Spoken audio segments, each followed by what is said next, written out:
Basically, I'm a nerd. When I was, gosh, about 6 years old, I probably wanted to be a computer, let alone, have one.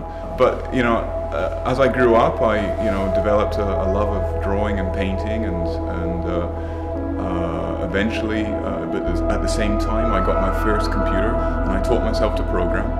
So I was kind of painting and drawing and writing computer programs, but I never really connected writing computer programs with art until much later on in my life. Well, it was kind of through the love of an interest in conceptual art. I was kind of fascinated by artists working with language, people like Lawrence Wiener or Joseph Kosuth, or the idea that, or even Sol LeWitt, the idea that the artwork could be a set of instructions. And then, one day it kind of hit me like an express train that a computer program is basically, what we're looking at here in this proof. It doesn't exist. It's just a set of instructions running in the memory of the computer. When we turn on the lights, it vanishes. There's nothing here. So I really like the idea of being able to kind of through projection and through computers to affect and connect with the space without actually, making an object. That we're only dealing with a pure concept here, only like light and photons moving through space.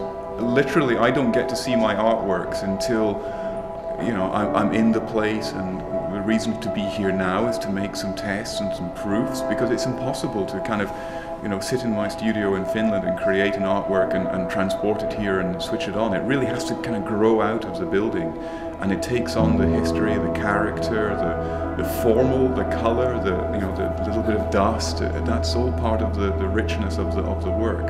For me, I want to kind of make a kind of